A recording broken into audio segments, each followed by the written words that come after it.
Our MC Makoto Yamori, the strongest cultivator on the Liyue continent, saved the continent from crisis by repelling the Demon King's army during the Dark Ages, but after the victory, his very own comrades suddenly betrayed him.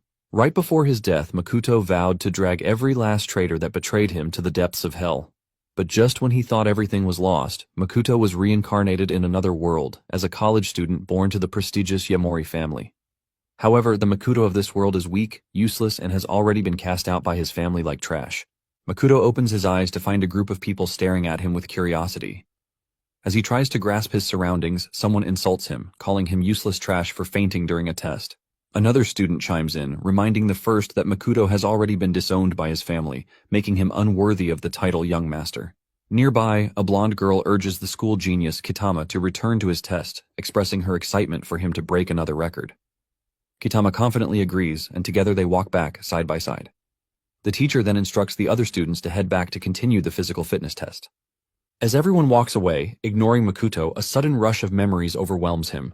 He realizes he has been reincarnated as another boy, sharing the same name. In this new realm, the Makoto here has a frail body due to blocked meridians, which led to his clan abandoning him after his parents' death. As he sifts through these memories, he discovers that no one in this world understands cultivation. Taking in his surroundings, Makoto can sense the presence of chi in the air. In his past life, the people of Liyue discovered how to absorb this chi in the air. Makoto closes his eyes to concentrate on the chi, but he can only detect a small amount. Undeterred, he attempts to draw this energy into his body. Thanks to his previous knowledge of cultivation, he quickly learns how to absorb the chi. Like any dedicated cultivator, he plans to store this energy and use it to strengthen his body through consistent practice. Before long, the small amount of power he generates at this initial stage of cultivation clears his blocked meridians. Examining his physique, Makoto notices he has grown a few inches taller. With renewed determination, he vows to regain his strength and return to the Liyue continent to seek revenge on those who betrayed him. But for now, Makoto's plans for revenge have to wait, because he is only in the first stage of cultivation. And it will take a while before he returns to being the strongest guy on the continent. To check out the changes in his body and determine his current strength, Makoto decides to participate in the school's physical test. He quickly heads back to the field to inform the teachers of his decision. The students immediately start mocking him for trying to interrupt Kitama's turn. Apparently, Kitama is the school's favorite, and he has also received a recommendation to a prestigious physical education university. Kitama joins the student to mock Makoto, calling him a prideless garbage. Makoto ignores all their mockery, believing his current strength is far beyond that of an ordinary human. One dude reminds him that everyone has dropped out of the race because no one wants to go up against Kitama. A short while later, Makoto and Kitama step onto the track, getting ready to compete against one another. As soon as the starting gun fires, Kitama takes off without hesitation. In contrast, Makoto leisurely counts down, intentionally giving the so-called Wonder Boy a head start. The other students erupt in laughter, once again ridiculing Makoto for being worthless trash. After 3 seconds, Makoto finally sprints forward, shocking the onlookers. In just a few seconds, he zooms past Kitama with incredible speed like the Flash. Basically, when cultivators first appeared on the Liyue continent, their abilities, both physical and mental, far surpassed those of ordinary humans. As Makoto approaches the finish line, to everyone's amazement, he doesn't immediately cross it. Instead, he begins counting down once more, allowing his rival to catch up. He grants Kitama an extra 3 seconds before finally crossing the line. The teacher checks the timer, revealing that Makoto has achieved a new record of approximately 9 seconds. Kitama finishes the race as well, but he is in disbelief that he lost to the notorious school trash. Although he hasn't reached his full potential yet, Makoto feels satisfied with his current strength. With this fresh start, he pledges to ascend to greatness and prove wrong all those who once underestimated him. Back in the Liyue continent, Makoto was considered the strongest, and in roughly 50 years of training, he had exceeded numerous experts. He attained the 7th stage of cultivation at 65 years old, becoming the most powerful cultivator on the continent. Now stuck with this new useless skin, Makoto plans to use special medicines to help him hasten his cultivation. He checks their prices only to learn that they cost a fortune, and the original owner of his new body is a broke loser. Makoto wants to craft and sell talismans, but he doesn't even have enough money for low-grade materials. Not wanting to give up on his revenge plans, he decisively swears to find a way to earn money. Just as Makoto is still trying to figure out how to make money, Kitama, the field club captain, and his goons corner him in the bathroom. In the bullying squad, there is also Haru, the boxing club captain. Kitama informs Makoto that due to his racing stunt in the field earlier, he has to give them the required protection fee early. From his memory, Makoto recalls that they always extorted money from the original owner. Only last week, Kitama, Haru, Hota, and Akira had cornered him to collect money under the guise of a protection fee. Noticing Makoto's unsettling expression, Kitama feels uneasy and asks Haru to take charge. Haru, confident in his abilities, believes he can easily take down someone as worthless as Makoto with a single blow. He throws the first punch, but to their surprise, Makoto dodges effortlessly. The previous Makoto would have simply endured the attack, but this is a breeze for the new and improved Makoto. After evading Haru's strike, he delivers a powerful punch that leaves Haru with a facelift. Next, Makoto turns his attention to Akira, kicking him aside like discarded trash. Hota and Kitama stand in shock, unable to believe this is the same spineless Makoto they once mocked. Makoto glances at them and casually asks if they are now terrified. Instead of retreating, Hota and Kitama rush to attack him. However, he easily grabs their wrists, stopping their attack midway. With such ease, he crushes their wrists, leaving them screaming in pain. Makoto ignores their cries as he visibly relishes their misery. Unable to bear the pain anymore, Hota and Kitama frantically plead with him to stop. Makoto then releases them, effortlessly tossing them into a corner like discarded trash. By now, Kitama is terrified and trembling to the point that he pleads with Makoto to have mercy on them. Makoto agrees, but as he tries to leave, Haru suddenly charges towards him. This time, Makoto completely obliterates any remaining bones in his face with a single punch. He warns Haru that he won't be so lucky the next time he tries. Seeing the whole scene unfold, Kitama and the others almost crap their pants at the overwhelming sight of Makoto. Makoto orders them to return everything they took from him, leaving them confused. When he repeats himself again fiercely, Kitama screams in fear, promising to return them. He then pulls out a wad of cash and bows respectfully to present it to Makoto. After taking the cash, Makoto heads out of the bathroom, hoping they won't report him to anyone. However, since they look so terrified, he believes they won't have the courage to tell anyone. On his way out, Makoto decides to leave school soon, since it is inconvenient for him to continue while working to achieve his goals. He counts the cash and is satisfied that it is enough for him to purchase low-grade materials for crafting talismans, which he can sell to save up towards his goal of revenge. Afterwards, Makoto purchases the materials for his talisman and prepares to craft them. A talisman is an item used by low-level cultivators. He creates them by pouring spiritual energy into the materials to obtain their mystical effects. Even though he is just a chi-refining cultivator at the first stage, Makoto easily refines them, crafting a bunch of low-grade talismans. He plans to sell them and then find a suitable place for medicinal cultivation. Unfortunately, after 3 weeks, Makoto still can't sell even one talisman. He found a corner on a street to display the goods, but people stared at him with contempt. During his morning run, Makoto finds a severely injured dog on the street. He uses one of his healing talismans on the dog to test its effect. Just as he expected, the dog immediately recovered from all its injuries.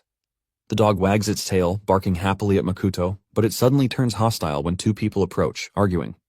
One of them is Sho, the only son of the Wada family, and the other is a girl named Shizuru, the daughter of the Suga family. They seem to be searching and arguing about a dog. They had seen the dog involved in an accident earlier, but Sho didn't care if it died. Shizuru, on the other hand, wanted them to find and take it to a hospital. Soon, she stops arguing when she sees the dog in Makoto's arms, looking very healthy. Shizuru quickly rushes over, wondering how the dog looks fine when it was covered in blood only moments ago. Looking at her bag, Makoto realizes that they might be heading to the hospital to visit someone. He takes advantage of the situation to show her the talisman he used on the dog.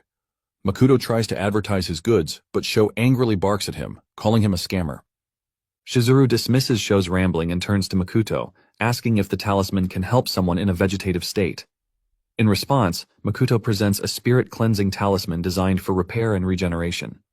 He assures her that it works effectively for patients in such conditions. Sho finds this hard to believe and tries to convince Shizuru not to buy it, but she ignores him again. Makoto then demonstrates how to use the talisman, explaining that she simply needs to hold it up to the patient for it to take effect. He mentions that the larger talismans cost 400,000 yen, while the smaller ones are priced at 200,000. To everyone's surprise, Shizuru offers to pay 1,000,000 yen for all the talismans. Infuriated, Sho lunges at Makoto, demanding he leave. However, before he can strike, Makoto grabs Sho's wrist and twists it painfully, warning him to back off and stop interfering. Despite Sho's struggles, he cannot escape Makoto's grip. After a moment, Makoto effortlessly throws him aside and returns to his transaction with Shizuru. Once the deal is finalized, he explains the purpose of each talisman, saying that the yellow one offers protection, while the red one is a fireball talisman. Before departing, Makoto expresses his hope that she never has to use the red and yellow talismans. Shizuru happily thanks him, asking him for his name. As he walks away, Makoto tells her his name before leaving with the dog trailing beside him. Sho, having recovered from the beating, resumes his complaints about Shizuru falling victim to an absurd scam. While she trusts his words, Shizuru continues to hold on to the slim hope that it can help her mother regain consciousness. In the meantime, Makoto returns, feeling pleased that he successfully sold all his talismans. With the money earned, he can now find a suitable place to live, but first, he intends to look for medicinal herbs for cultivation purposes. Suddenly, he is distracted when the dog begins barking at a nearby house. Makoto glances up to find the residence entirely shrouded in spiritual energy. Upon closer inspection of the garden, he spots silver heartgrass growing there. In the meantime, Sho is in the hospital receiving treatment for the wounds on his wrist.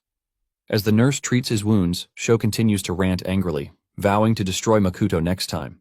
In the same hospital in her mother's room, Shizuru receives a scolding from her father, Kenji, the councilman of Konkai City, for embarrassing the family by falling for a scam. His loud outburst soon attracts mocking whispers from the nurses. They mock Shizuru for wasting money to buy fake talismans. Shizuru ignores them, telling her father that she is willing to try anything to heal her mother. This only makes Kenji furiously bark at her, calling her a fool for believing such an absurd thing. Kenji's outburst enrages Shizuru, and she shouts at her father for not even visiting her mom. She blames him for delaying getting her to the hospital, which caused her to fall into a coma. Kenji, unable to respond, is completely taken aback by her words.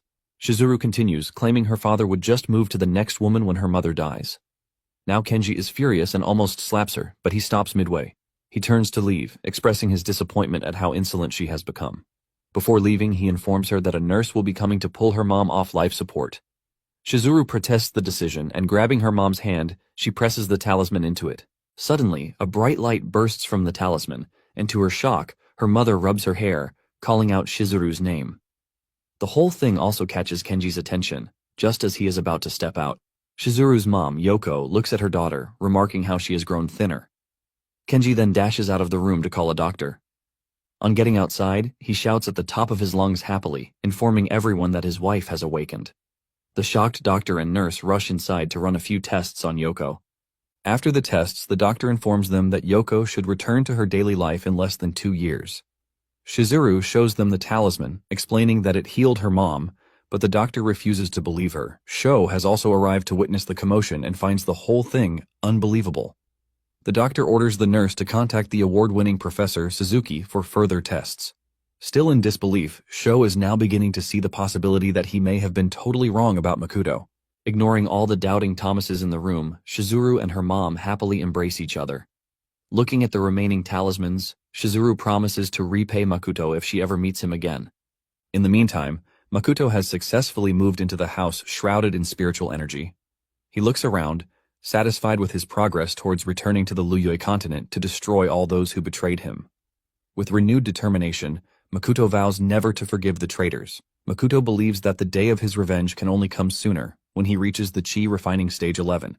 To reach this stage, he needs to acquire a spirit spring and spirit materials to help him attain the title of the strongest cultivator. Later that night, Makoto ponders how to increase his cultivation. From the look of things, he can feel the spiritual energy of this world withering gradually. If the energy vanishes completely, he will no longer be able to cultivate. Makoto wonders how he can find a place or item rich in spiritual energy to help him break out of the current situation. He had been worried about finding a spiritual spring or spiritual materials, but somehow he was lucky to find the silver heart grass growing in the garden. This grass is basically considered a spiritual material, and unlike ordinary medicinal herbs, it can be used to refine elixirs capable of increasing one's cultivation. Makoto believes that refining the berries from this grass into a pill might help him reach the second stage of cultivation. However, he fears that even the slightest mistake in refining the pill can also destroy his progress. Not wanting to wait for any unexpected situations, Makoto decides to start training immediately to stay prepared. The following day, he heads out to try and sell a few more talismans because refining cultivation pills is way too expensive. Makoto is minding his business, trying to keep his head down, when he suddenly notices a group of thugs keeping tabs on him from a distance. He had already noticed them watching him since the third day after he started selling talismans on the street. Makoto notes that there are a few more of them than usual today, meaning they might make their move on him soon. Deciding to face them head-on, he proceeds to pack up, but is suddenly interrupted by a girl who calls his name. The girl says she has been worried about him since he suddenly stopped attending school. While Makoto tries to recall who she is, The girl rambles on about all his problems, including subtly calling him a broke loser. After searching his memories, Makoto recalls that the girl is Mochiyama, who once stood up for the previous owner. She offers to lend him money so that he can return to school, but Makoto completely ignores her and leaves. She tries to call him back, but he refuses to answer, making her suspect that something must have happened to him. In the meantime, Makoto keeps walking while quietly counting the number of thugs targeting him. After counting about 10 of them, he slips into an alley confident he can take them all at once. Seeing him take a detour, the thugs quickly chase after him, holding daggers. A few moments later, they catch up to him in a lonely alley with a dead end ahead. Thinking they already have him pinned down, the thugs relax confidently, declaring that he has nowhere to escape to. To their amusement, he confidently orders them to attack him at once, but none of them takes him seriously. Makoto asks why they have been watching him for days. He tries to make them reveal who sent them. The bald dude simply informs him that he pissed off someone powerful. Another dude questions why the young lady of the Amatani family took an interest in Makoto. Makoto is a bit confused, but he soon recalls that Setsu, the young lady of the Amatani family, was engaged to the original owner. However, after he was exiled from his clan, she brutally dumped him and cancelled their engagement. The whole situation puzzles Makoto as he wonders why they are trying to eliminate someone over a broken engagement. Seeing that they have no intentions of giving him a straight answer, he decides to make them talk in a more creative manner. Just behind the whole scene, Mochiyama observes them quietly, wondering how he got involved with the Yakuza. Fearing that Makoto is too weak to deal with the terrifying Yakuza, she decides to call the police for help. Unfortunately, someone discovers her before she can make the call, and he quickly grabs her while she struggles to get away. The commotion catches the others' attention, and they turn to find their boss yanking Mochiyama effortlessly like a little puppy. Makoto is also surprised because he hadn't sensed her following him. The boss teases him for being popular among girls, including fooling around while stringing Setsu along. Mochiyama, ignoring her own safety, barks at Makoto, telling him to run. She claims the thugs cannot harm her since she is a member of a powerful family. Hearing this only makes the boss laugh at her stupidity. He menacingly boasts that no one would find out if he eliminates her in this deserted alleyway. Deciding to take her out first, he pulls out a dagger, aiming for her neck, but Makoto steps in just in time to break his wrist with a single punch. Without giving him any time to register the whole thing, he grabs the boss's face and effortlessly slams him into the ground. Everyone watches the whole scene in shock. Even Mochiyama wonders if he is the same Makoto she remembers. Seeing them intimidated, Makoto firmly asks them again who sent them to attack him. In another part of town, Officer Kaya receives an urgent message over the intercom that the Scar Gang is on the move. He learns that more than 30 gang members are heading toward an alley on East Street. The caller, who is an officer at the scene, reveals that they are after a boy and have taken a young girl hostage. Without hesitation, Officer Kaya speeds off in his vehicle, instructing the caller to request reinforcements, but not to inform Police Chief Unaga just yet. He cautions the caller to wait for backup instead of rushing in. The officer at the scene updates Kaya, suggesting that reinforcements may not be necessary. He explains that the boy being targeted has already taken down all the gang members on his own. In the meantime, Makoto is still dealing with the boss, who finds it hard to believe he is the same trash weakling from the Yamori clan. Makoto interrogates him, asking if the Amatani or Yamori clan sent them. Seeing his hesitation, he squeezes the boss's skull, threatening him to answer in 3 seconds. Due to the pain, the boss frantically begs him to stop. Suddenly, Officer Kaya arrives at the scene, telling Makoto to stop. Makoto is surprised to see them, wondering how the cops found them so soon. He contemplates escaping, but decides not to show off the extent of his strength. He then releases the boss, who is relieved to be finally saved. Makoto knows that with his current strength, he might not be able to go against state power. Kaya is also relieved to have de-escalated the situation, but he still finds it hard to believe that one scrawny boy handled 30 gang members alone. He then introduces himself to Mochiyama and Makoto as the city's police sergeant, but Makoto ignores him while Mochiyama cheerfully greets him. Kaya assures them that his companion, Rokuhara, will handle everything smoothly. This only puts Makoto on edge, as he realizes they had seen everything from the beginning. As if sensing his unease, Kaya informs him that Rokuhara will take their statements without inquiring into any unrelated things. Out of nowhere, Police Commissioner Unuga arrives, labeling Makoto a criminal and placing him under arrest. He smirks maliciously, waving the arrest warrant in front of Makoto. Mochiyama, furious, insists that the armed men attacked them first, but Unuga insists he only witnessed Makoto assaulting the men. The Scar boss laughs triumphantly as another officer drags him away. Kaya, filled with rage, confronts Unuga, reminding him of the armed gang's true identity. Unuga ignores his rants, belittling him for trying to go up against a second-grade police chief while threatening to fire him. Kaya, unfazed, continues cursing at his boss, But Rokuhara holds him back, telling him to calm down. Kaya stops struggling when Makoto unexpectedly surrenders, accepting his arrest. He senses that a mastermind is orchestrating events from behind the scenes. Unuga laughs triumphantly at Makoto's surrender, but Makoto's true intention is to gather information about this hidden puppet master. He aims to resolve the situation before it disrupts his cultivation progress. Curious, Makoto asks Unuga how he discovered his identity as a university student. Unuga is caught off guard, realizing he let something slip while boasting. Makoto calls him a lackey and offers to help eliminate the true mastermind. Unuga pretends to be innocent, claiming he knows nothing about any mastermind. As he turns to leave, Makoto reveals a button, leaving Unuga in shock, wondering when Makoto had time to pull out the button. As another officer slaps the cuffs on his wrist, Makoto casually warns Unuga that next time, he will take more than a button. Unuga considers this disrespectful and vows to remember it. Back in the prison cell, an officer draws the attention of a prisoner inside, informing him that the target will arrive soon. He informs the fierce-looking prisoner that his job is to eliminate the target. Moments later, Makoto is escorted into the same cell. From the expression on the faces of the two guards, he senses that they plan to lynch him, but Makoto is not worried. He soon notices the prisoner hired for the job, quietly watching him from a corner. For a moment, Makoto wonders if this stranger is also the mastermind behind the setup. Before he can think further, the prisoner slowly stands up and begins rambling about justice and fate, ranting about some self-righteous nonsense. He introduces himself as Funaki and openly admits he was paid to eliminate Makoto. Clearly enjoying himself, Funaki tells Makoto not to resist and to accept his end quietly. Makoto steps forward, unfazed, and calmly asks who hired him. Since entering the cell, he had sensed something unusual, and it was the prisoner radiating an aura called Reiatsu. Without hesitating, Funaki attacks Makoto, preparing to send him to the afterlife. To his utter shock, Makoto vanishes into thin air just as the strike closes in on him. In the next instant, Makoto reappears beside him and slams him into the ground with a single palm strike. He confidently states that the weaker one here is Funaki. Refusing to back down, Funaki grabs his heels, hurling him into the air, but that does nothing to harm Makoto. Seeing him land effortlessly, Funaki finally realizes he may have underestimated his opponent, but that doesn't stop him from boasting. Ignoring his loud mouth, Makoto swoops in swiftly, striking him down with a single punch.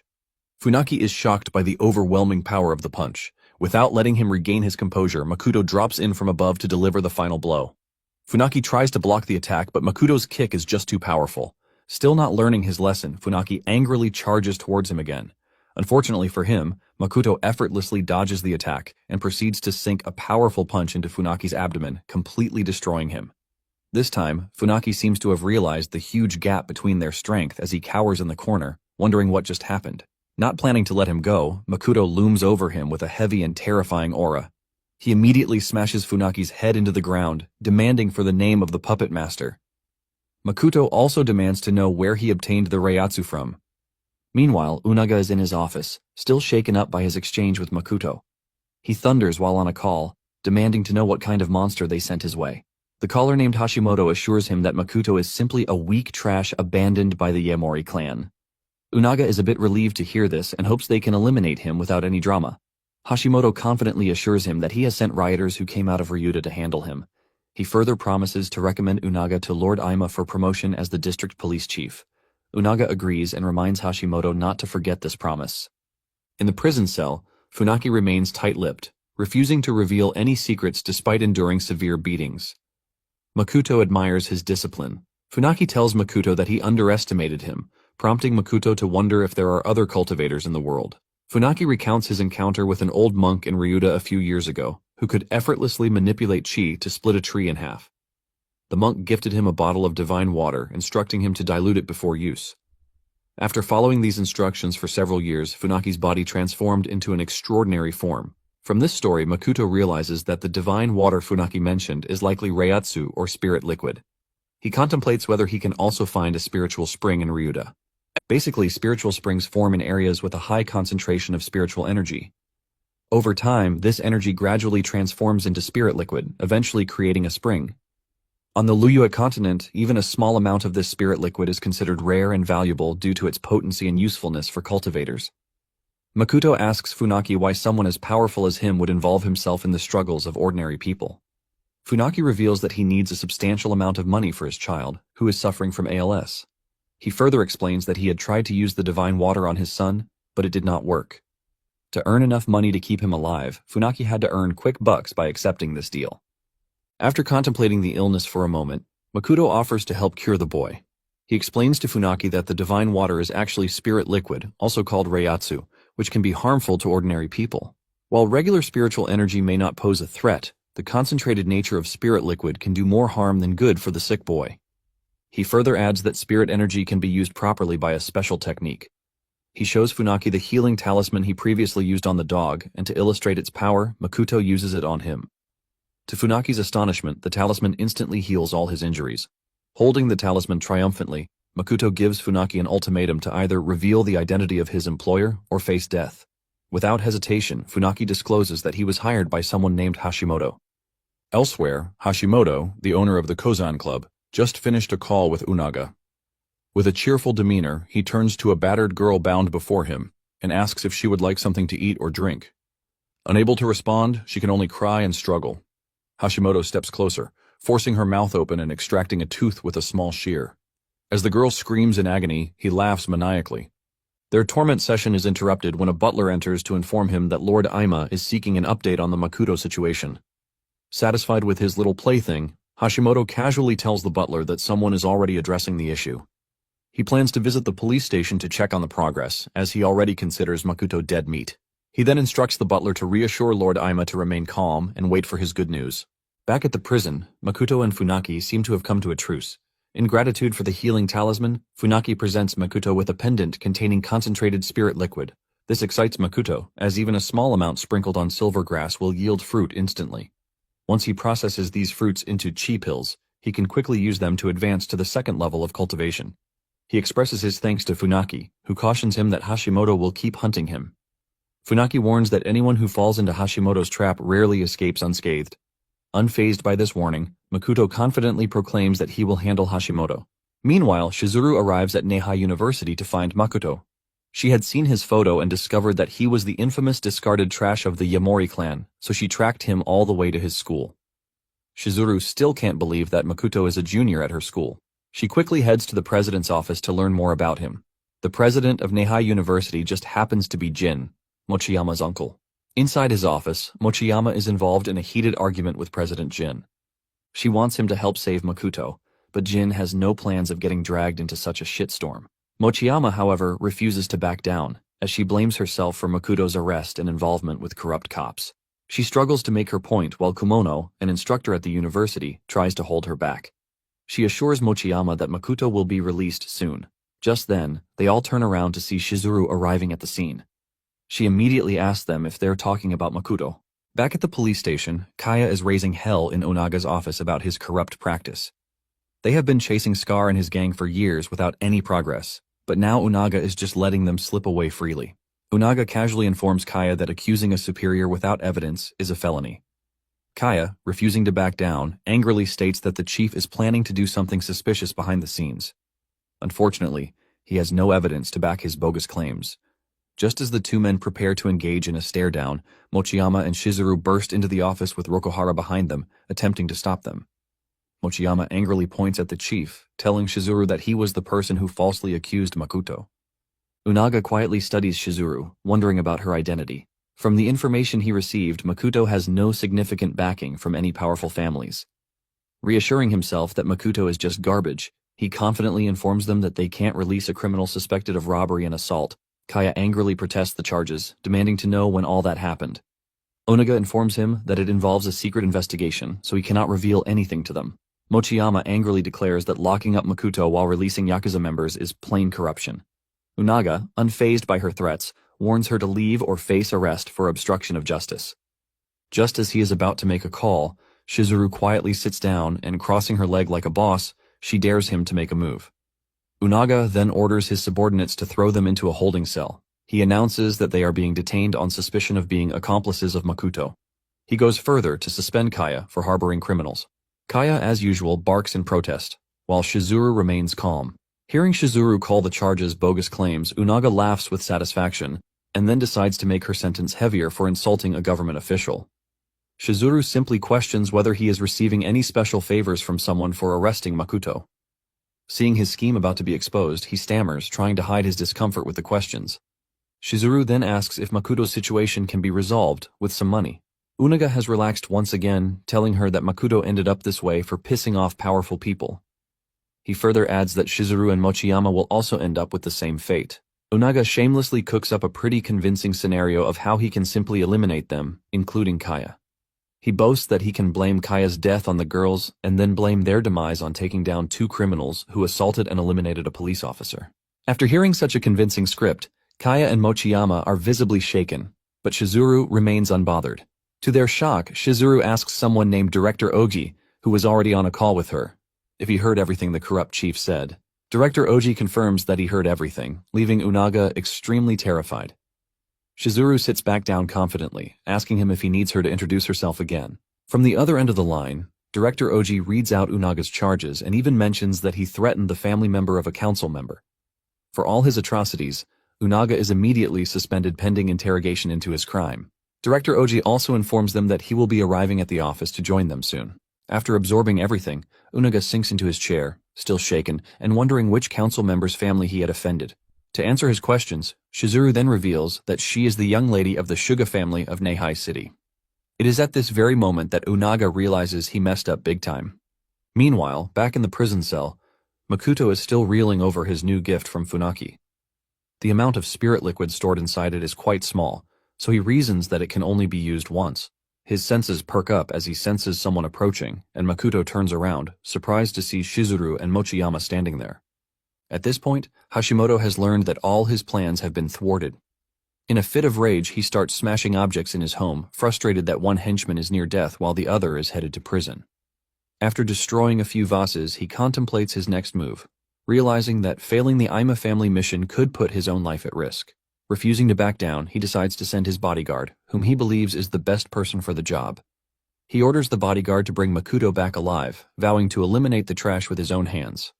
Makoto is now back home, and as usual, he is broke after buying a few materials for pill refinement. He immediately refines the pill and pops it into his mouth without wasting time. After taking the pill, he can feel its amazing effect almost immediately as he floats in the air surrounded by a golden light. Although the pill is impure, Makoto is satisfied with the effect, which is something special for a place with little spiritual energy. Finally, he breaks through to Chi refining stage 2 just as he has been longing to. He practices his cloud shadow step, which he hasn't used since his reincarnation, and the speed amazes even the dog. Makoto is satisfied with the results, confidently stating that a bullet has nothing on his speed. Afterwards, he thinks about how to get his next supply of spirit liquid since he already used the one Funaki gifted him. He contemplates going to Ryuta to try his luck, but going there via the normal route is considered dangerous. Therefore, Makoto decides to rely on the local contact he received from Funaki. However, his major problem is money, because it will cost him roughly 2 million yen for entry procedures alone. Just then, a television ad for a beauty product grabs Makoto's attention. In a world where women are obsessed with looking youthful, he sees an opportunity to capitalize on this trend. He picks up a package from the table, eager to use its contents at an upcoming party. Just 5 hours earlier, after being released from prison, he had shared lunch with Shizuru. Sitting across from her, he still found it hard to believe she was the daughter of a councilman. After a brief silence, she asked him to do her a favor by attending a party at the Sugao building to celebrate her mother's recovery. This building houses the city's largest cosmetics market, and Shizuru owns it. This is the party Makoto is excited to attend. The next evening, he arrives at the lavish party on the top floor of the Sugao building, holding the box. Inside is the Juyan pill, an elixir he has refined. While he can't create spirit pills at his level, making elixirs like this one is well within his abilities. The Juyan pill is a popular, affordable remedy among female cultivators on the Luyue continent. Makoto plans to sell a few to wealthy women at the party to earn 2 million yen. Scanning the crowd, he spots Shizuru and her family, and he prepares to attract his target customers. Shizuru is dealing with her aunt and uncle, Eno and Shiro Hoshisu, who are pressuring her to get married soon. Still only in her 30s, they label her an old maid and warn that she might end up like the family's old spinster, Masami. Shiro even insults Masami, calling her a waste of space. Masami attempts to defend herself but struggles to find the right words, which only makes Shiro more relentless. Yoko, now frustrated, tells Shiro to stop, while Shizuru reminds him that Masami raised him and many others after their grandmother passed away. Undeterred, Shiro urges Yoko to convince Shizuru to settle down quickly. Yoko, still recovering from a long coma, coughs, prompting Shizuru to check on her. Despite the tense atmosphere, Shiro remains aggressive, even suggesting a family for Shizuru to get married into. He warns that if she doesn't settle down, she might become defective goods. Masami tries to voice her opinion, but Shiro cuts her off, adding that no cosmetic product can restore her youth. At that moment, Makoto seizes the chance to speak up. He criticizes Shiro for insulting Shizuru, a prominent figure in the cosmetic industry. Furious, Shiro calls for security to remove Makoto from the venue, but Shizuru informs everyone that he is the one who saved Yoko. Yoko takes Makoto's hand to thank him for selling the talisman to Shizuru. Shiro is disgusted by the mere sight of Makoto and accuses him of being a scammer. He claims that Yoko woke up from the coma purely due to medical science. Ignoring all the snide comments, Makoto introduces himself as a researcher and business partner of Shizuru. Even Shizuru is surprised by the title of her business partner. The onlookers erupt with disdain, telling him he has nothing to add about their discussion concerning the restoration of one's youth. Makoto confidently displays his box, promising to show them something good. He hands Masami the box, inviting her to swallow the Juyan pill. Shiro is the first to doubt him, suspecting it might actually be something poisonous. Masami stares blankly at it, wondering if she can truly eat the pill. Shizuru assures her that she can trust Makoto, and Yoko also supports her. The crowd breaks into whispers about the impossibility of a rejuvenation pill existing. To give her a push, Makoto whispers in Masami's ear, asking if she doesn't want to regain her wasted youth. Thinking about how all the ungrateful leeches she spent all her youth on have been ridiculing her for so long, Masami decides to take the gamble. To everyone's shock, she picks up the pill and pops it into her mouth. Everyone waits in anticipation to see the rejuvenation effects, but after a few seconds, nothing happens. Shiro bursts into laughter, mocking Makoto for being a fraud. Suddenly, the pill takes effect, and to their shock, Masami actually returns to her youthful appearance. Someone quickly grabs a mirror to show her the results, and even Masami is amazed by her restored appearance. Just like that, Makoto's pill became a hot commodity as old ladies immediately flocked around requesting one. He prices the pill at 400,000 yen per pill and informs them that he only has 10 currently available. Hearing this, a live auction begins right there, with everyone struggling to offer the highest price. Even Shiro wants to bid at the highest price for the Juyan pill. He plans to secure an exclusive distribution rights deal no matter the cost. Eno tries to stop him, but Shiro barks at her to shut up. He believes Makoto can be brainwashed long enough for them to marry off Shizuru to the Ocho family. Shiro literally plans to sell her off under the guise of marriage to receive a substantial amount from the Ochos. At that moment, a fat dude from the Kozan group approaches Makoto with an offer of 4 million yen for exclusive distribution rights to the Juyan pill. Another company representative quickly counters with a bid of 20 million. Shiro then intervenes confidently, urging everyone to settle down. He requests a private conversation with Makoto and presents an offer of 30 million, along with a proposal to share the profits. He elaborates that he gets 70% of the profit while Makoto gets 30%, claiming it is a good deal since they will be using the Hoshisu's family influence. Hearing this, Shizuru calls his family a garbage bin with no connections to offer, infuriating Shiro. Shiro reminds her that she is related to them from her mother's side. Shizuru reminds him that he lost that right when he lost over 100 million using the company left by her grandmother as collateral. Shiro tries to deny the accusations, but she pulls up evidence threatening to read them out loud. Masami and Yoko, who have been in the dark, are also shocked to hear he ran their mother's company to the ground. Shiro, now shaking in his pants, asks Shizuru how she found the evidence. Shizuru further reveals that Shiro only came to the party to demand money from Yoko, just like he bled her grandmother dry. Clearly seeing through his schemes, she declares that she will not give him a single cent. She has also discovered that he plans to swindle Makoto since he doesn't even have the 30 million yen. Shiro, utterly defeated, falls to his knees, pleading for her help. He shamelessly asks Yoko to assist him in begging Shizuru. However, Yoko refuses, clearly expressing her disappointment in him for destroying their mother's legacy. Like a classic mama's boy, he clings to Masami's skirt, begging her to intervene since he is the last man standing in the family. Fed up with this ungrateful leech, Masami shoves him aside, refusing to help.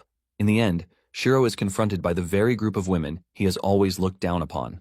Shizuru gives him an ultimatum: either go to jail or sell his company to her for a mere 1 yen, leaving him utterly shattered. Onlookers mock him, saying he deserves this fate. Shizuru then turns to Makoto, offering to introduce him to a more competent business professional. She explains that 40 million is a fair price to settle for, and he should aim to retain 80% of the profits. She warns him to stay alert, as the sharks at this party will take advantage of him. To her surprise, Makoto decides to entrust everything to her. Later that evening, she drives him back to his apartment and comments on how nice it is. Makoto informs her that it's just a rental. He thanks her for the ride and Shizuru reassures him, calling him her friend. Taken aback by the term, Makoto is surprised when she repeats it and extends her hand to seal their friendship. After their exchange, he quietly heads inside, still reflecting on everything. He looks up at the moon, realizing that this new life might not be so bad after all. Upon entering his house, Makoto is met with the shocking sight of his dog sprawled in a pool of its own blood. The dagger remains in place, serving as a grim warning, and the whole scene leaves Makoto extremely angry. Just a few moments ago, a shady dude had called Hashimoto to inform him that Makoto arrived home with a girl.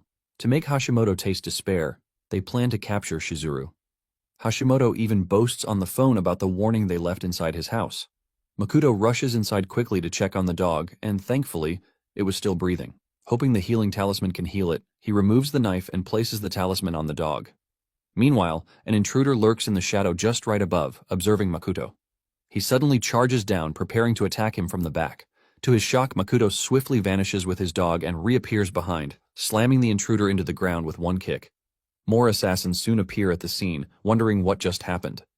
Makoto gently pushes the dog aside to face them alone. He looks at them with so much rage, and without hesitation, they charge towards him. One guy reminds them to keep Makoto alive according to their employer's order. As soon as they see how effortlessly Makoto deals with one guy, the others halt in their steps, horrified by what they have just witnessed. Ignoring Makoto's cocky behavior, another foolish dude immediately rushes in, only to have his arm torn apart like a sausage. Refusing to let him go, Makoto snaps his neck like tearing through a Thanksgiving turkey. By now the rest of the gangs are already terrified, so they pull out the big guns, planning to incapacitate him by aiming for his limbs. However, what these suckers fail to understand is that Makoto is already faster than bullets. Unbothered by their pew-pew, he swerves around swiftly like the Flash, dodging the bullets. Makoto vows to take them down one by one until they beg for mercy and reveal who sent them. In another location, Shizuru finds herself captured by the deranged Hashimoto, who intends to indulge in his twisted hobby with her. Despite recognizing her as the daughter of the renowned councilman Kenji Shuga, Hashimoto is eager to toy with her. He confirms her identity once more, relishing the moment. Just as Shizuru starts to struggle, his phone rings. Hashimoto answers, asking for an update on Makoto's situation. To his surprise, Makoto's voice comes through, revealing that all of Hashimoto's henchmen have been eliminated. Seizing the opportunity, Hashimoto boasts about capturing Shizuru, which only infuriates Makoto further. Makoto warns Hashimoto to release her or face dire consequences, but the madman only mocks him in response. Hashimoto gleefully gives Makoto 40 minutes to arrive, threatening to live stream himself serving Shizuru like sushi if he doesn't. After instructing him to find their location, Hashimoto abruptly hangs up. Enraged, Makoto crushes the cheap phone in his hands. Hashimoto continues his disturbing hobby with Shizuru, planning to record a teaser video before the main event. He removes the tape from her mouth, but just as he is about to proceed, a knock sounds at the door. When he opens it, his guards inform him that a fire alarm has been triggered in the warehouse. Hashimoto quickly instructs them to disable the faulty alarm to avoid an unexpected visit from the police. Choosing to manage the situation himself, he tells the guards to watch the door while he steps out to investigate the alarm. A few moments after he leaves, someone punches the guard so hard that it breaks down the door. Shizuru looks up to see if Makoto has come to save her.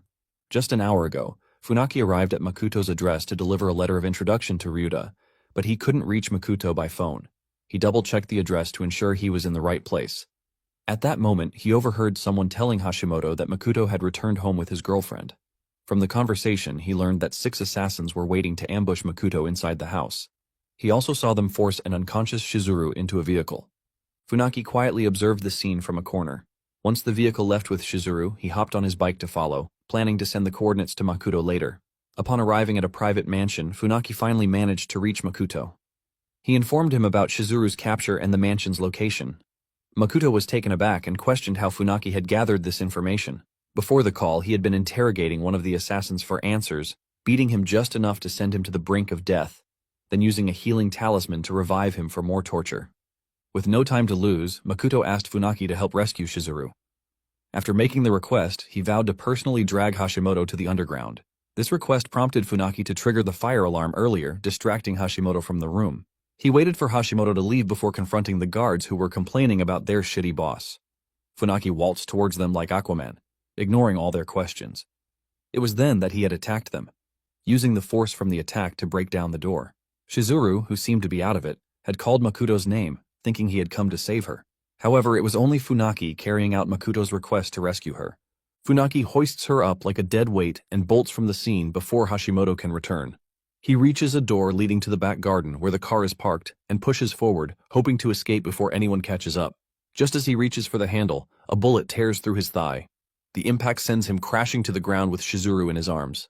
Even in pain, Funaki cushions her head with his hand before she hits the floor. Moments later, Hashimoto strides in, bragging loudly about his flawless shot. His henchmen also agree, clapping on cue like obedient puppets. Funaki's heart races as he wonders how they returned so quickly. Masking his panic, he greets Hashimoto as if they were old friends. Hashimoto, clearly enjoying the situation, bursts into laughter as he looks forward to dealing with the traitor. Refusing to surrender without a fight, Funaki steadies himself and boldly challenges him. Meanwhile, outside the mansion, Makoto arrives to settle accounts with the resident madman. The guards scramble toward the entrance, confused about who would dare approach the estate so boldly. Makoto, fueled by pure rage, doesn't bother acknowledging their existence. He casually punches his way through the entrance like a discount one-punch man, leaving the guards frozen in disbelief. They rush him all at once, clearly convinced numbers will somehow fix everything. Unfortunately for them, Makoto tears through the group with ease, swatting them aside like misplaced trash headed for the garbage bin. Within a few seconds, the courtyard falls silent. Standing among the defeated guards, Makoto loudly announces his arrival, embracing his role as the overpowered main character. Inside the mansion, Funaki is not having such a breezy time. Even though he has taken down quite a few henchmen, he seems to have reached his limit. Right about now, he silently wishes he had turned down Makoto's request to rescue a damsel in distress. Hashimoto, still feeling like the absolute king of the universe, boasts that he will turn Funaki into sushi and send him back to Makoto. Suddenly, his moment is ruined by the hefty front door being punched in. Makoto walks in like the Grim Reaper, announcing he has come to collect Hashimoto for Hades. Funaki is on cloud 9 now that his backup has arrived. Makoto hands him a healing talisman to help him regain his strength. Hashimoto orders his men to immediately take out the intruder, while Makoto stays behind to face them. Funaki picks up Shizuru and bolts out to complete his mission. Using the Cloud Shadow step, Makoto easily breezes through the raining bullets, swiftly taking down the henchmen one after the other. Meanwhile, Hashimoto watches in horror, wondering when the comical Flash made an entrance. Seeing that he may have underestimated his opponent, he tiptoes away from the scene like a useless wuss. Finally escaping from the chaos, Hashimoto scurries off like a scared little mouse, wondering why everyone referred to someone as powerful as Makoto as weak trash when he is clearly a dragon. He soon reaches a door and tries to input the password, but his nerves get the better of him. Suddenly, the bodies of a few henchmen fly into the room, signaling Makoto's presence. For the first time since he became an annoying terror, Hashimoto looks visibly terrified. He stammers, pleading with Makoto to calm down. He tries to intimidate him by mentioning his backing, but it doesn't seem to have any effect. Hashimoto, unlike his loyal henchmen, is a foolish coward. Just the sight of Makoto's overwhelming presence makes him reveal that Lord Aima is his employer. Makoto doesn't know who this so-called Lord Aima is, so he shoots Hashimoto a fierce look, urging him to keep talking. Hashimoto then reveals that Lord Aima is the heir of the Aima family. He says that basically this Aima dude is targeting Makoto because of a rumor that Makoto has cooked rice with Setsu. He further explains that Lord Aima plans to arrange a political marriage with the young lady of the Amatani family. Therefore, they want to take him out completely to prevent any future complications. Scanning through his memory, Makoto cannot find any memories of the original owner meeting privately with his fiancée. He guesses that someone else is trying to frame him. After recounting the whole thing, Hashimoto warns Makoto to let him go or suffer the consequences of going against such a powerful man as Lord Aima. Hearing this, Makoto reasons that this Lord Aima must be a fellow cultivator. Meanwhile, Hashimoto rambles like a broken record, promising to help if Makoto lets him go. Unfortunately, Makoto never goes back on his word, so he immediately punches the clown in the face so hard that the force breaks down the locked door. Inside the room, he finds a couple of girls locked up by the madman. Makoto immediately breaks their chains and drops his knife on the floor. Before leaving, he instructs the girls to do whatever they want to Hashimoto. As the girls surround him, Hashimoto offers to give them money if they let him go, but these girls have no use for money. They have already been to hell and back thanks to his wicked acts. With joyful tears mixed with pain, they relish sending him to the very hell he created. In the meantime, Makoto heads out to join Funaki. He applies a healing talisman on Shizuru, and then tells Funaki to leave before the police arrive. He had called the police earlier before coming to the mansion. He plans to head back home after safely handing Shizuru over to the police. Funaki asks him about his next plans, and Makoto reveals he will look into Aima and everyone else targeting him. He stops mid-sentence, realizing he might be outnumbered if he digs further into this whole conspiracy. After the whole Hashimoto melodrama, Makoto is back to his usual uneventful days. However, he is still bothered about the main mastermind. While throwing a few push-ups, he resolves to find the culprit and crush him as soon as possible. Soon, a knock on the door disrupts his training, and Makoto opens the door to find a messenger from Shizuru. He hands Makoto an invitation, along with a message that she will depart as soon as he is ready. Makoto stares at the invitation card curiously, wondering what her message means. After the messenger leaves, he calls Shizuru to ask why she also sent him a suit. She informs him that the invitation is from the Hoshisu family. Makoto is confused at this point, questioning why he needs to attend their party. Shizuru informs him that the Hoshisu family controls the biggest pharmaceutical group in the city. This means they need to get close to the family to market the Wonder Beauty pills. She also reveals that his ex-fiancée Setsu will be attending the party. This new piece of information greatly piques Makoto's interest. On the day of the party, Makoto arrives looking quite dashing. Shizuru quietly shows him Pierce, the general manager of Ace Group, and Taro, the board chairman of Kengo Group. She explains that they are big shots in the city's business landscape. Not knowing jack shit about the business world, Makoto wonders if they are also trying to get close to the Hoshisu family. Shizuru finds his comparison amusing, making her wonder why someone from a powerful family doesn't even know the basic power players in the city. She points out that most people here are desperate to build connections with even a relative of the Amatani family. According to Shizuru, they are especially looking forward to the arrival of the young lady of the Amatani family. Just then, the head of the Hoshisu family, Nana, arrives with the long-awaited Setsu trailing beside her. Makoto can sense spiritual energy radiating around this notorious ex-fiancée. He quietly studies her, wondering if she is a fellow cultivator. A lot of thoughts rush into his mind, making him wonder if this world has any special cultivation method he has yet to uncover. He notes that Setsu's spiritual energy is technically on display, and she doesn't even try to hide it. Since she might know Aima, he plans to ask her about it later. He then quietly stands beside Shizuru while she cheerfully greets Nana, the head of the Hoshisu family. Nana inquires about her mom's health, expressing her joy at Yoko's recent recovery. Shizuru thanks her, explaining that her mother is gradually returning to her old self. She then presents Nana with a Juyan pill as a gift from Yoko. Shizuru explains to her that they're the company's latest rejuvenation product. Nana, who seems to have heard about the Wonder Pill, excitedly blurts out the name.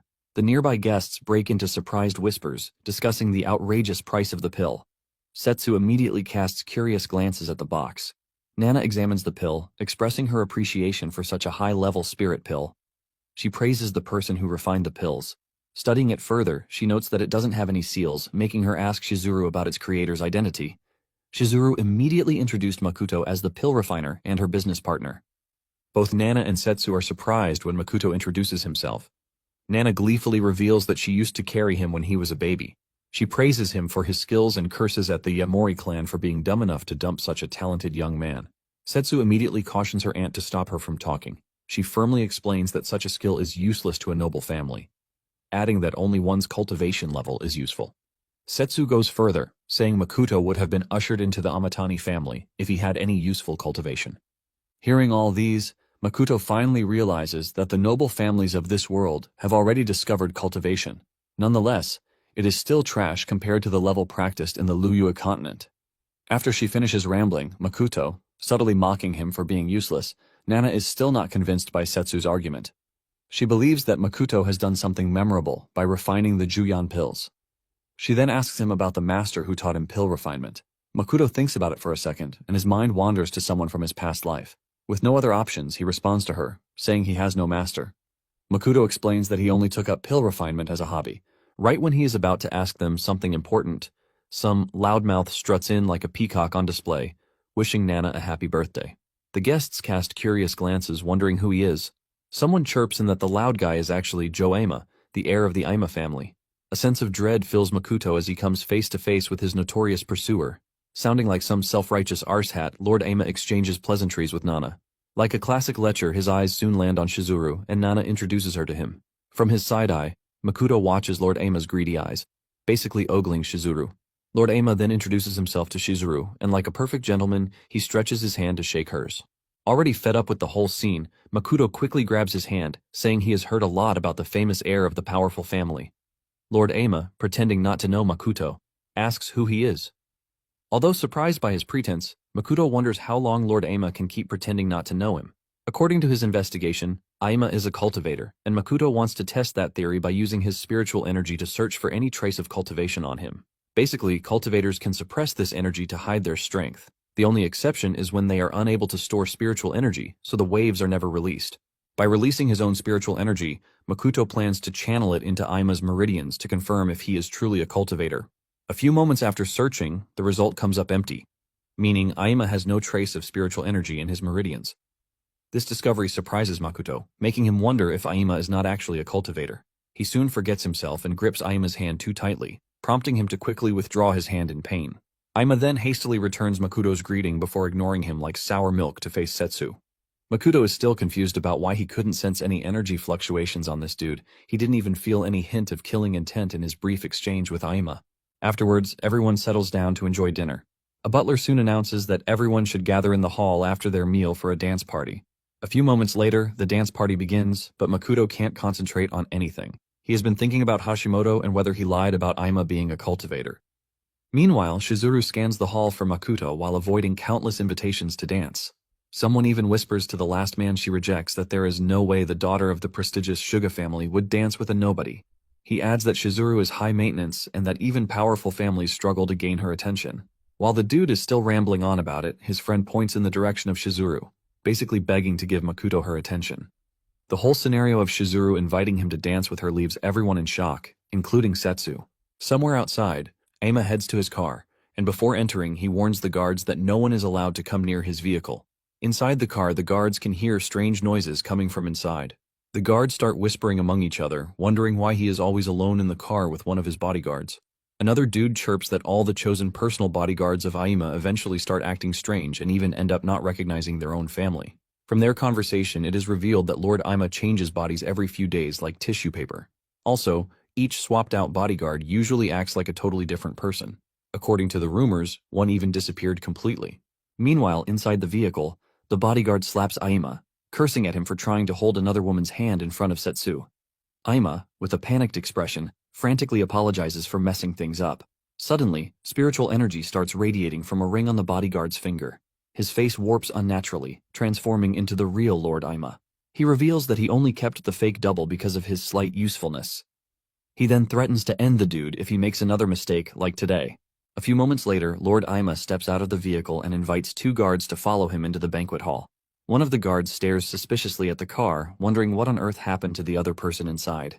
He notes that just like the rumors, a bodyguard always goes missing. Meanwhile, inside the car, the fake Aima has been bound and gagged. He struggles to free himself, but the ropes are tied way too securely. Soon, the fake dude bursts into tears, seeing that he can't escape his fate. Afterwards, the real Aima steps into the ballroom, pretending he didn't just pull off some serious alien shit in the car a few minutes ago.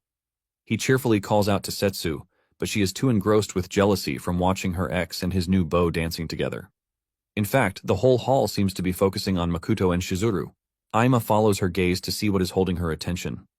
Whispers erupt in the hall as people speculate about Makoto's identity. They wonder how anyone was able to conquer the notorious Ice Queen Shizuru. Shizuru and Makoto seem to be drifting away in their own worlds. The music hits a crescendo, completely sending the duo to Cloud 9. Mesmerized by the romantic moment, Shizuru commends Makoto for being such an amazing dancer, leaving him utterly speechless. She praises him further for matching the energy of the party atmosphere. Shizuru explains that it is the only way they can get the Hoshisu family's attention for their plans concerning the rejuvenation pills. Makoto is happy to turn heads with his dance skills since the original owner already learned ballroom dancing before he was kicked out. Combining that skill with his sense of balance from cultivation, Makoto is an absolute beast on the dance floor.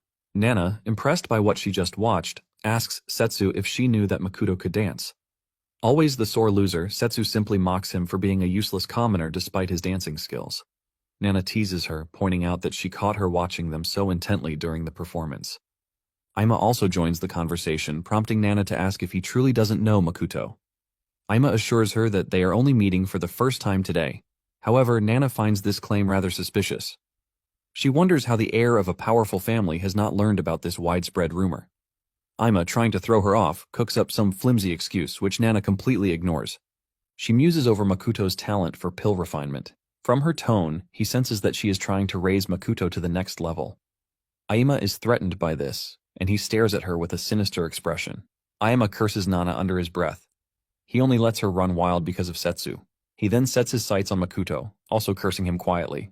In the meantime, the two gossipy dudes from earlier have discovered Makuto's identity. Ignoring the fact that Setsu can literally hear them, they discuss the love triangle between her, Aima, and Makuto. The Silverhead mocks Makuto for throwing away the easiest way to level up.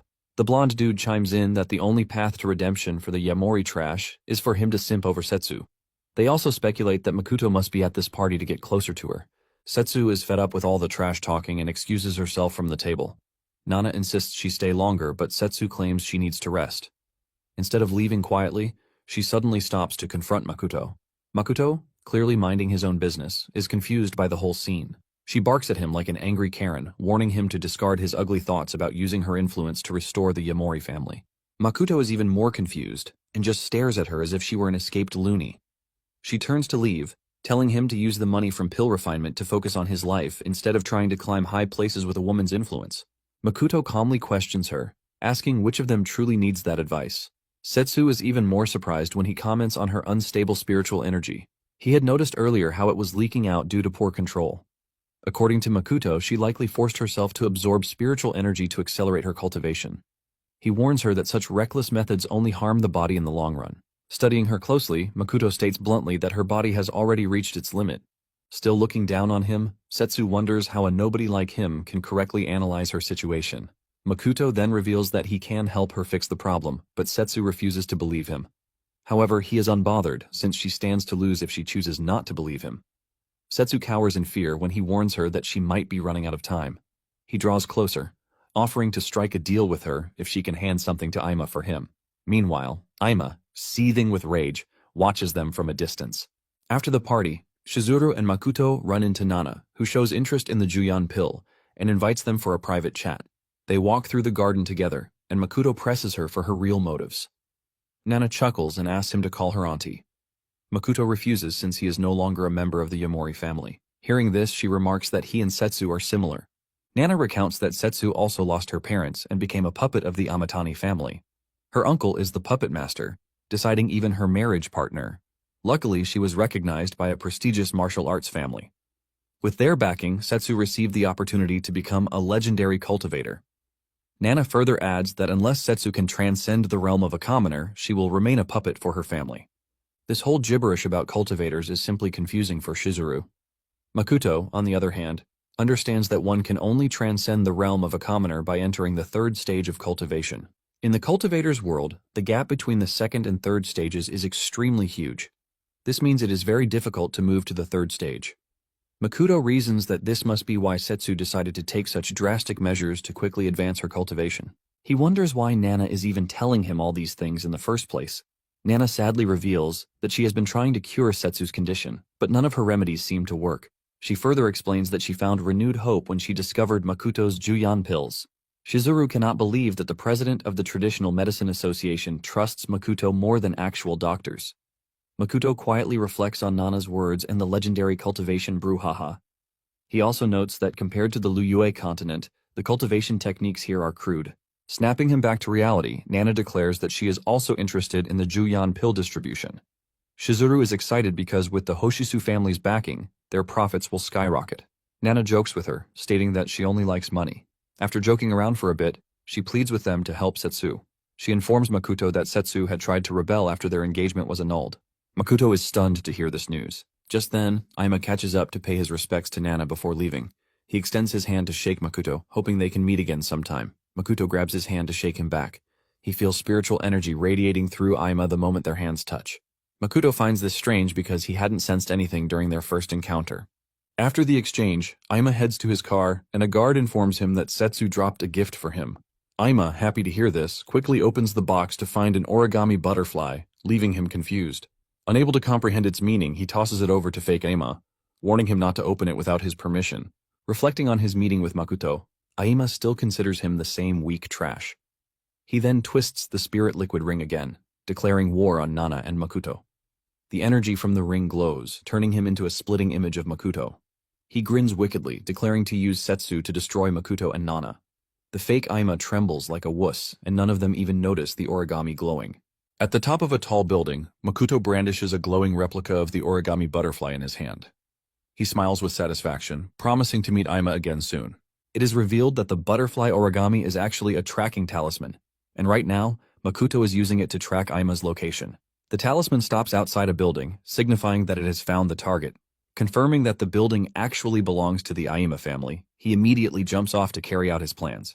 Elsewhere in the herbal garden, Nana quietly observes several spiritual plants. She focuses on two that are nearly ready for harvest. She plans to exchange them at the cultivators tournament in 3 months. Suddenly she senses a strange presence nearby. A monk appears behind her and reveals that Nana was once the genius of the 100 Herb sect. Unfortunately, she suffered fatal injuries in the past that destroyed her cultivation. He praises her for still being able to sense spiritual energy. From his words, Nana realizes he is a cultivator. She has also sensed more than one presence in the room, meaning she may not be able to escape if she faces more than one opponent. Sensing her intent, another monk asks why she is planning to flee. He assures her that even if she resists, they will not allow her to leave unscathed. While cautiously speaking with them to learn their purpose, Nana slowly moves toward a large tree in front of her. One monk asks her to follow them without resisting. The other adds that it would be easier to simply break her limbs. As Nana reaches the tree, she activates a purple herb growing at its roots, called the Overlord flower. Soon, a poisonous gas spreads from the plant, filling the area. The monks struggle to breathe, but Nana has already placed a green heart grass in her mouth to neutralize the poison. The poison is powerful enough to knock out an elephant, so she plans to escape while the two baldies are busy. Just as she is about to leave, a sinister figure enters the room. Nana senses shadow arts and immediately knows the person belongs to the hidden shadow sect. The shadow reaches out and restrains her. As the figure steps closer, he confirms it is the same sect that destroyed the 100 Herb sect. Nana struggles and demands to know who he is. She says this day was not supposed to come yet, and there is no reason for the shadow sect to reveal themselves now.